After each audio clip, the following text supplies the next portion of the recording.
كي خارجين في ليزيسكاليي واش يقول لي رضا المالك، وانا تحدثت على لسان رضا المالك، شهاده ليه وما عندي حتى شك باللي قال لي الحقيقه، لانه عمره ما قالها بوبليكمون، لانه ثقيله باش يقدر يقولها. واش يقول لي؟ يقول لي انا ما فقتش، جي با في اتونسيون، قال لي جيتي با اوسي لوسيد كو مزهود سون كوليك. قلت له علاش؟ قال لي باسكو مزهودي كي جينا خارجين في ليزيسكاليي قال لي حكمني من يدي وقال لي سي رضا جو كخوا كو سي لا ديرنيير فوا اللي نشوفوا فيها رضا عباد رمضان، اون نو ريفيرا بلو جامي عباد رمضان. قال لي قلت له علاش؟ قال لي نقول لك سي سا فام.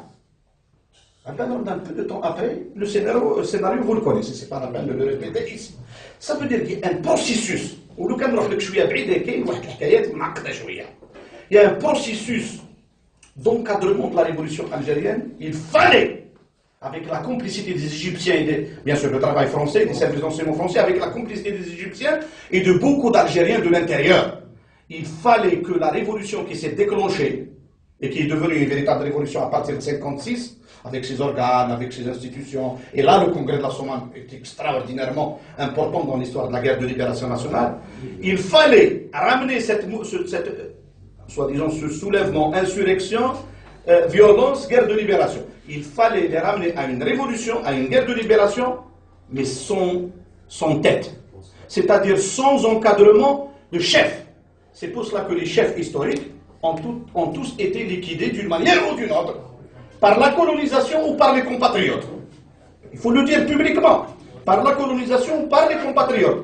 Deuxième élément, il fallait encadrer la révolution algérienne à travers de nouvelles institutions, et c'est ce qu'on appelle la troisième voie de Soustelle. L'infiltration, démanteler la révolution de l'intérieur, créer de plusieurs pôles en termes de négociation, et on peut raconter une dizaine d'expériences. Et le troisième qui est le plus important, et qui remonte à 1954, et c'est là le rôle de l'Égypte, c'était d'atteindre un objectif stratégique. C'était d'en finir définitivement avec ce qu'on appelle Jeish Tahrir al-Maghreb al-Arabi, l'armée de libération du Maghreb, l'armée de libération du Maghreb, qui était constituée d'élites algériennes, d'élites tunisiennes et d'élites marocaines. L'Égypte pour le compte des Français et les Français pour le compte de l'Égypte. Il ne fallait pas qu'une élite maghrébine de ces trois pays prenne les dessus sur un processus historique où l'Égypte, plus tard, dans le cadre de ces négociations avec les Anglais, les Français et les Américains, soit marginalisée. Il fallait que l'Égypte, qui n'est pas moyen-orientale, l'Égypte c'est le prolongement de l'Afrique du Nord, n'est-ce pas? C'est le prolongement de cette région. Non, il fallait qu'elle ait la domination, la main dessus, la main basse sur un processus, etc., etc. Et là, c'est tout un stratagème, etc. Je termine. في بيته اسمه l'un des ماشي رضا مالك هذا انتهينا منه، l'un des trois بي en l'occurrence بن طوبان، قصرت معه في بيته يعني قاعد نزعزع فيه باش يهضر، لانه هذو ما يهضروش، يسكتوا على الكذب وما يقولوش الحقيقه، يسكتوا على الكذب بصح ما يقولوش الحقيقه. قاعد نزعزع فيه حتى اعترف لي بالحقيقه. قال لي en fin 58 قال لي Boussouf a découvert la complicité franco-égyptienne et le travail qui se faisait avec la complicité de l'armée des frontières sur la révolution algérienne, contre la révolution algérienne. Il y avait une complicité. Et tout ce qui se faisait par la révolution et qui passait par l'Égypte était connu le jour même ou le lendemain par les Français. Ils sont arrivés, où on a établi un rapport détaillé mais faux. En lui injectant des vérités, des petites données, comme ça, etc. Le lendemain, nos agents en France avaient déjà l'information que la partie française, au niveau de la métropole et par conséquent à Alger, était déjà informée de notre projet avec les Égyptiens. Et c'est comme ça que la partie algérienne a changé d'itinéraire, même en matière d'armes. Le cheminement des armes, etc., le travail, etc., ils ont complètement changé. Je pose la question sur la question des armes lorsque j'ai étudié un petit peu, pas beaucoup, l'histoire de l'armée des frontières. Je pose la question au commandant Asdin qui était l'adjoint. Il était avec nous, Médine. Il était à l'état-major général. Je lui pose la question, qu'est-ce que c'est cette histoire d'armes, d'armement? كي دخلتوا كقوه مسلحه في الاستقلال avec 30,000 hommes 30,000 hommes armés jusqu'aux dents avec un armement qui n'a jamais été utilisé un armement lourd. قلت له qu'est-ce qui s'est passé dis-moi la vérité وكان خابط شويه حط الكابوس تاعو في الطابله هنا ذكرها كيما هاك ويحكي معايا كان شويه مشعشع وانا يعجبوني كي يشعشعوها باش يدوبيان اوتوماتيك واش يقول لي يقول لي 80% des dons 80% de ce que nous achetions comme armes نقبضوه et on lâchait les armes قال لي كاين اللي فاسده كاين اللي ما تمشيش كاين اللي ما تخدمش كاين اللي قديم et surtout قال لي les armes légères قال لي on permettait le passage surtout avec le plan Charles et le plan Maurice la ligne Maurice et la ligne Charles قال لي on permettait soi-disant sous ce prétexte le passage des armes légères et on gardait les armes lourdes les garder pourquoi je n'ai pas à te répondre tu l'as déjà vu tu l'as vécu les images sont là. Voilà, grosso modo. Je vais abonder dans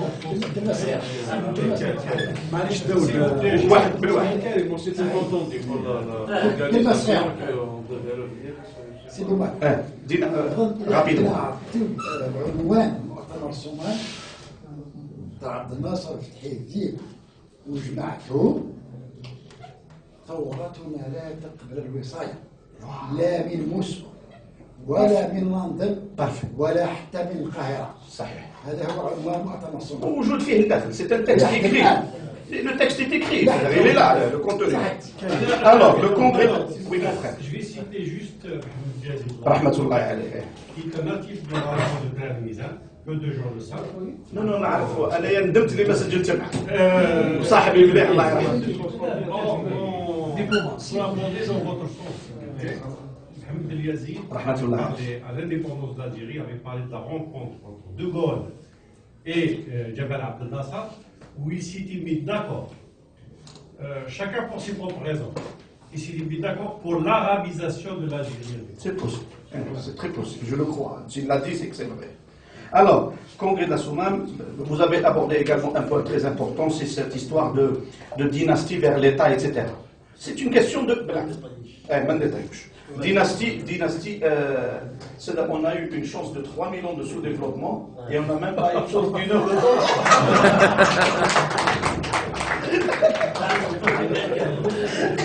Voilà, on est algérien, ça fait partie de notre mentalité. Alors, dynastie, État. C'est ça le grand problème, le débat intellectuel, politique, historique. C'est cette transition. Il n'y a pas une nation, un peuple dans l'histoire de l'humanité qui n'est pas passé par l'idée de la dynastie ou l'idée de la tribu ou de la communauté.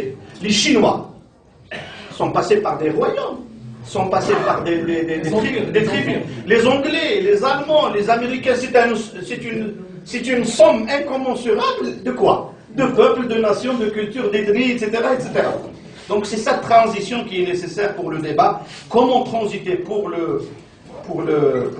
d'une dynastie, d'une tribu vers un État? L'Occident est arrivé à autre chose. Ils sont passés vers l'État et l'État vers l'Empire et ils sont revenus de l'ère de l'Empire vers l'ère de l'État. L'Empire français, il est bien revenu de l'Empire vers un État français. L'Empire ottoman, il est bien revenu d'un empire vers un État. Et ce sont des défis incommensurables. Alors, pardon.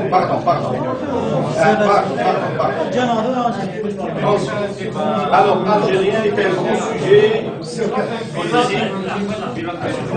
Alors, c'est Hamid Darraji. C'est Darraji. Le problème identitaire. Oui, c'est Hamid. Chauffe, pour moi, l'identité n'est pas un dogme.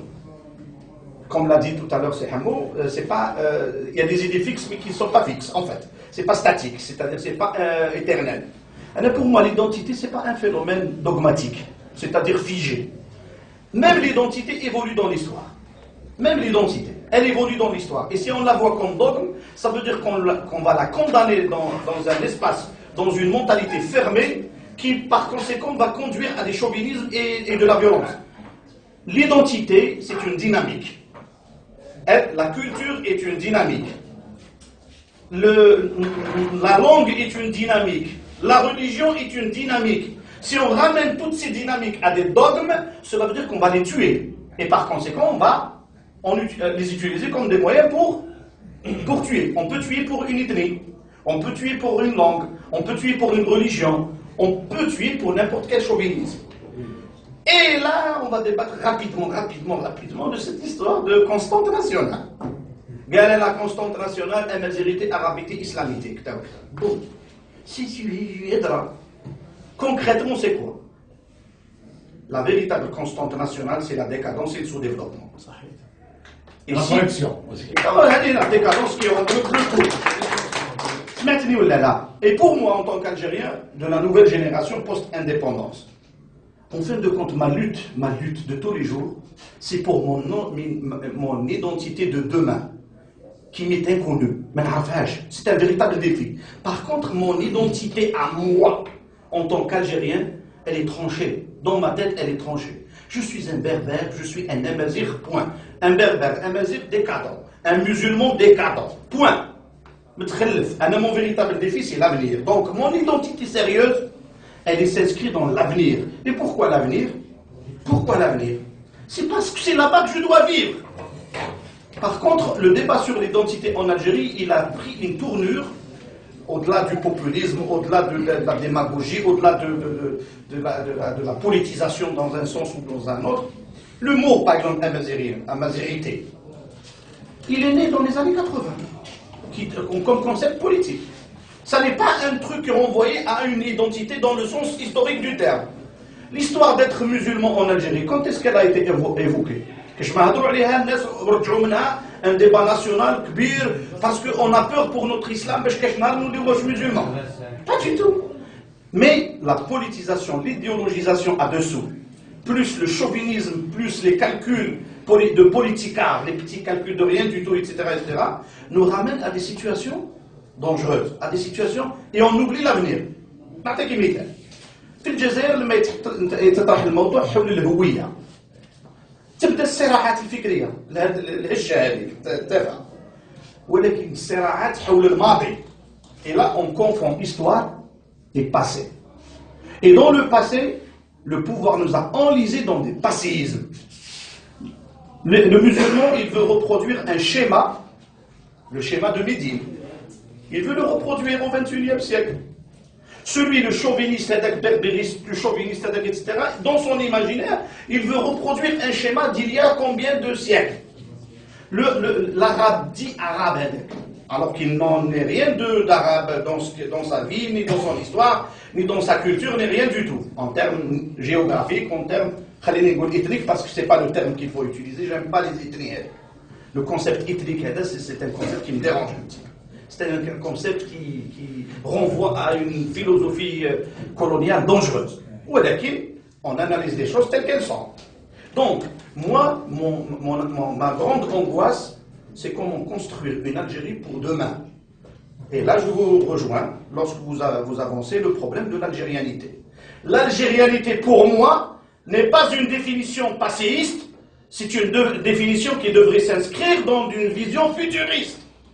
Mon Algérie à moi, c'est celle de 2050, 2100, 2200. C'est ça mon Algérie. C'est pas de reproduire Ali Ben Abi Talib ou de reproduire l'expérience de Sifax. C'est pas ça mon Algérie à moi. Elle dit que je l'assume. Moi, j'assume toute mon histoire, toute la diversité de l'histoire, tout ce qui s'est passé en Algérie. D'ailleurs, lorsqu'on étudie l'histoire de l'Algérie, en fin de compte, grosso modo, on étudie l'histoire des autres chez nous. En fin de compte, lorsqu'on étudie l'histoire terre, si étudier l'histoire des autres chez nous, où sommes-nous dans toute cette histoire millénaire? Et surtout, où sommes-nous par rapport à ce qui va advenir de nous demain? Il y a راجل شعب فيه 40 مليون أنا نقول لك اليوم بالسياسيين بالاقتصاديين بالعلماء بالمثقفين بالناس كل ما على بالناش واش راح يصرى غدوة. On ne sait pas ce qui va se passer, qu'est-ce qui va advenir de notre Algérie demain. C'est scandaleux, c'est dangereux, c'est mortel. Donc moi j'évite de tomber dans des débats fermés. Et pour moi l'identité n'est pas un dogme. ماشي عقيدة مغلقة. شغل واحد يقول لك هكذا ولا ما كانش. Non, l'histoire, l'identité, elle a évolué dans l'histoire. Lorsqu'on étudie la notion de la Numidie, par exemple, chez Massinissa ou là, chez Gaïa, ça n'est pas la notion de la Numidie à l'époque de Ptolémée de Mauritanie, qui est le dernier des rois numides, donc la capitale était Césarée, c'est-à-dire Chefchaouen. La conception n'était pas la même. La relation à Rome, la relation aux empires de l'époque, la Grèce, Rome, la Rome antique, ainsi que l'Égypte pharaonique, n'était pas la même d'une époque à une autre. Il y a une évolution de temps en temps régressive. L'union produite par Massinissa est incommensurablement historique, extraordinaire. Il a fait de ces dynasties, justement, de ces groupuscules éparpillés, ça et là, etc., une puissance. Mais regardez les éclatements par la suite, qu'est-ce qui a fait de cette puissance unie. Mais sous le joug de qui? Toujours du colonisateur, toujours de l'empire colonial, c'est-à-dire de Rome. Mazel ma kharjnach. Et là, je réponds à quelqu'un qui gagne c'est Hamid Darraj toujours, où il dit, c'est toujours vous, où il dit, d'accord, on soutient les peuples dominés. Et il dit, vous êtes dominés vous-même, nous sommes dominés nous-mêmes, comment voulez-vous qu'on libère d'autres peuples dominés? Quelqu'un de dominé, comment veut-il être un libérateur? Libérons nous-mêmes de notre joug politique et celui de la décadence pour pouvoir libérer. يعني كيما هذوك الخوالي يجيبوا يروحوا يحرروا القدس. Parce qu'on est dominé. C'est pour ça qu'on Voilà. l'Algérie avant tout. Non, l'Algérie après tout et avant tout. Mais de toute façon, on n'a pas le choix. Le jeune, notre ami le jeune noir, le code linguistique. Oui, effectivement, on a débattu de ça et c'est très important. Pour former une culture, pour former un imaginaire, pour former des legs, pour pouvoir construire des mentalités collectives, bien sûr que la langue, elle est structurante, elle est fondamentale, et c'est l'essentiel dans le processus. Parce que c'est ce qui fait la grande communication, c'est ce qui fait la transmission, c'est ce qui fait le socle de la vie en communauté, de la vie commune. Ok, on est tout à fait d'accord, mais la question fondamentale qu'on devrait se poser aujourd'hui, pourquoi dans toute notre histoire, nous Algériens, dans l'histoire, on a toujours opté pour la langue d'autrui, comme je le fais moi-même maintenant. Qui نتكلم بالعربية, qui نهضر par rapport à l'Afrique du Nord. ماشي العربية est une langue étrangère par rapport à l'Afrique du Nord de l'époque. C'est normal, عادي. La langue française n'est-elle pas une langue étrangère par rapport à notre culture, etc. L'anglais, l'espagnol, l'allemand, le turc. Est-ce que ce n'est pas des langues étrangères? C'est des langues étrangères. La question que je me posais à moi-même, avant vous et avant tous les autres, pourquoi nous n'avons jamais réussi à développer en temps de grandeur comme en temps de décadence, nous n'avons jamais réussi l'opération linguistique, l'être. Et on a toujours épousé la langue d'autrui. Le problème اللي انا عايشينه اليوم قال تتكلم العربيه الامازيغيه الفرنساويه لازم تروح للفرنساوي يقول لك العربوفون باسكو تمشي مع الكولونياليزم الاخر الامازيغوفون يقول لك l'arabité c'est la même chose que la colonisation. علاه هذا le débat il a déjà existé à l'époque de Saint-Augustin. عاش في وقت اللي قبلنا وعاش في كذا وكذا mais malheureusement on n'a pas été sérieux. انا نقولها لكم بكل تواضع والله nous sommes un peuple qui n'est pas sérieux du tout. هذه الحقيقة أنا نقول لك on n'est pas sérieux. ما les intellectuels تاعنا لا les libérateurs تاعنا لا les pères fondateurs تاعنا لا on n'est pas sérieux. On n'est pas sérieux ماشي à titre personnel ou à titre individuel ou à titre de valeur intrinsèque, à titre de promotion, de fondation, de projet sérieux de société et d'un État sérieux, quelle que soit la définition de l'État et quelle que soit l'époque. Les définitions changent. Alors, le jeune, etc. Je ne suis pas d'accord dans l'utilisation des ethnies. En parlant d'ethnie en Algérie, c'est une ethnie, c'est une ethnie, c'est une ethnie. Non. En Algérie, nous sommes une seule ethnie, nous sommes des berbères, dans le sens amazigh du terme qu'on développe. Les autres qui sont venus dans notre histoire, ce sont des gens qui sont venus d'ailleurs pour des raisons culturelles, civilisationnelles, coloniales ou autres, économiques ou autres, depuis les Phéniciens rois. Ce sont des rajouts, ce sont des cultures qui se sont incrustées à notre culture de base, c'est-à-dire à notre soi-disant algérianité dans l'histoire. Mais nous ne sommes pas une série d'ethnies en Algérie.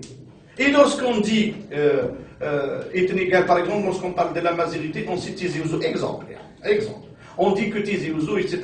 C'est faux, historiquement parlant. La majorité, on retient ce concept, hein, où la berbérité originelle n'est pas Tizi Ouzou. Tizi Ouzou, c'est une création turco-française.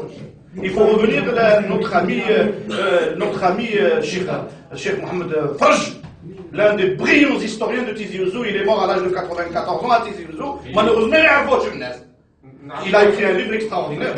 Mais il est d'origine turque lui aussi. Mais il a écrit l'histoire. L'histoire de Tizi Ouzou. L'histoire de Tizi Ouzou de cette époque. Mohamed Farj, il est un brillant monsieur, sympathique, extraordinaire. Donc, l'Algérie, si, il faudrait la prendre dans ses origines, c'est-à-dire dans ses entrailles. L'Algérie, c'est quoi? C'est une partie de l'Afrique du Nord. L'Afrique du Nord, elle renvoie à un continent. On est africain, oui ou non? Africain. Nous développons en même temps deux complexes, l'un de supériorité et l'autre d'infériorité. On développe un complexe de supériorité vis-à-vis des Africains parce qu'on est un peu blanc, donc on est plus européen et on développe un complexe d'infériorité vis-à-vis de l'Européen parce qu'ils nous considèrent comme étant décolonisés et comme étant des Bécos et des Africains. Et nous sommes Algériens, nous sommes Africains, nous sommes méditerranéens et nous avons des intérêts politiques, culturels, civilisationnels avec des dizaines de cultures. Avec l'Empire phénicien. Voilà, il était arabe. Mais les origines, c'est Saïda. Saïda était phénicienne. Phénicienne, ça ne veut pas dire arabe.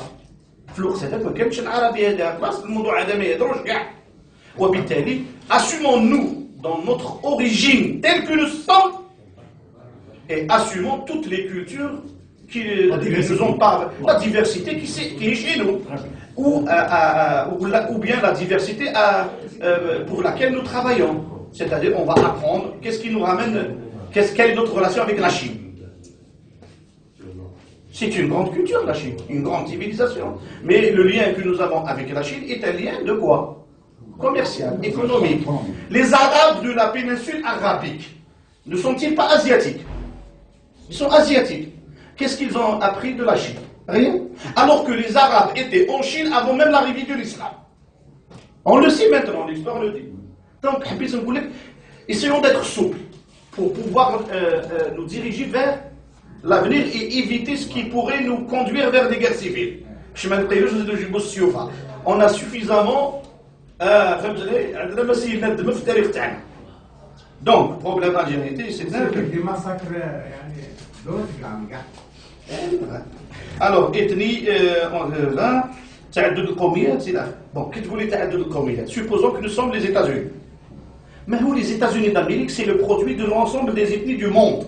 Il y a plus de 200 langues aux États-Unis. ولكن لما تكلم مع أي أمريكي عموما I am American. حنا تاعنا nous sommes un وكي تهضر معايا يقول لك je suis plusieurs. Ça relève de la schizophrénie.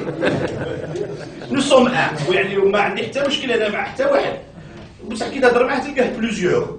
يا ودي انت بلوزيور علاه؟ انت راك مليح هكذا. Alors, le blocage de la naissance, etc.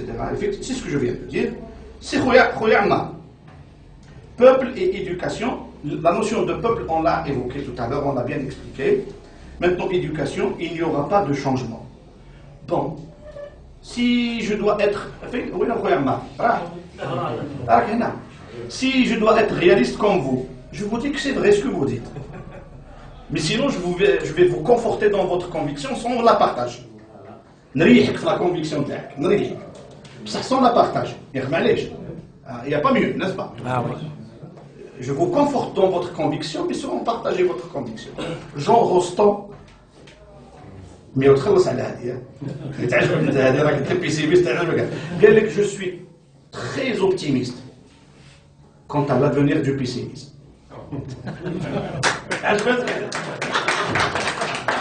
Non, Pour moi, l'optimisme, le changement, c'est ce que nous produisons nous-mêmes. C'est nous-mêmes. Si on va vers le changement, ça doit être nous-mêmes qui allons vers ce changement. C'est à nous-mêmes qui allons produire ce changement. C'est nous-mêmes qui sommes tenus de réussir ce changement. Mais sinon, l'humanité, dans ses évolutions, dans ses transformations, va opérer autrement. Parce que l'idée de la décolonisation et l'idée de ce qu'on appelle les États dans un jargon politique un peu léger. Être. La Suède est un État, ou le Burundi est un État. Ça ne marche pas. L'Algérie est un État et le Canada est un État. Ça ne marche pas, ça ne colle pas. Alors, nous ne sommes en fin de compte que le produit, si on doit sérieusement discuter, et calmement, sans chauvinisme, sans dire que nous sommes nous sommes un modèle de... Qu'est-ce que nous sommes en termes de droit international? Nous ne sommes que la reconnaissance des Nations Unies. Ça roule là.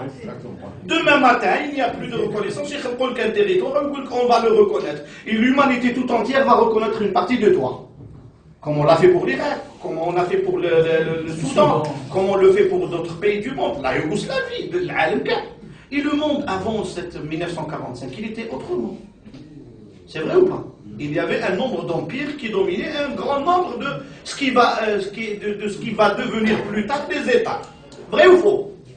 Donc le monde dans ses intérêts, c'est-à-dire les puissances mondiales, dans le cadre de leurs intérêts, choisiront les formes et les modèles des relations internationales et par conséquent du droit international qui les arrangent.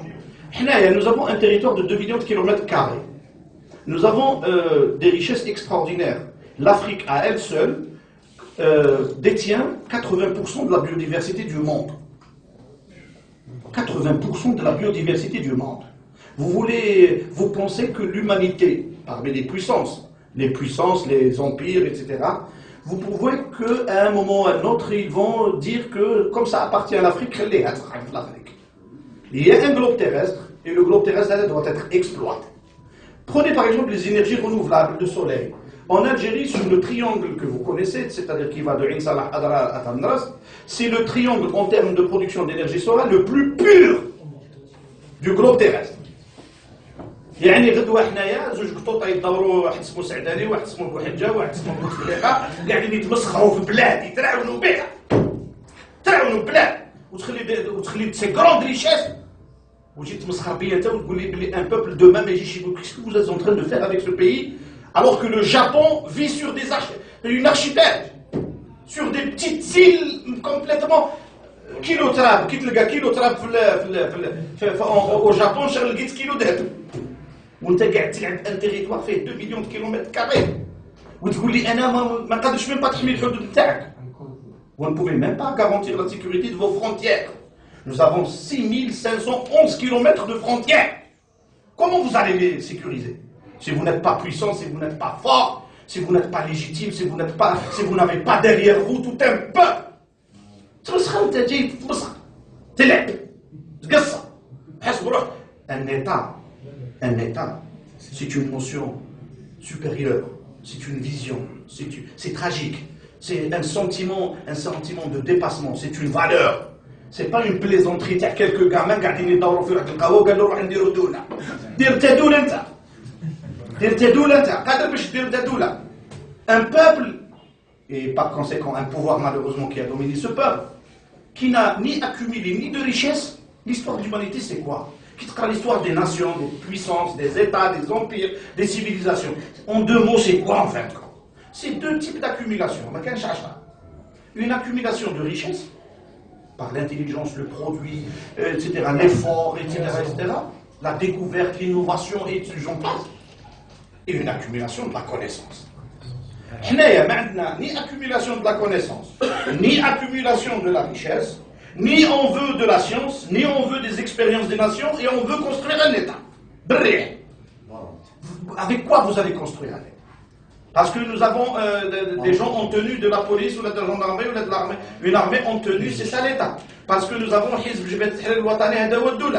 parce que nous avons quelques chacun toute la journée وما يدوروا في النهار وبعض الرقات وبعض الاخر واحد يقول لك انا مسلم ولابس سروال مقطع وكذا ويقول لك انا ماشي عارف والو. C'est ça l'État. Non, on n'est pas sérieux. On n'est pas du tout sérieux. Et nous sommes une honte. والله غير عيب علينا. عيب علينا devant les autres nations. عيب علينا parce que ما يخصناش الذكاء. أنا je n'ai aucun complexe devant qui que ce soit. Ni un complexe vis-à-vis de mon propre compatriote. Mais aucun complexe. Je sais que mon compatriote, il est à la hauteur de ce qu'il peut être à la hauteur.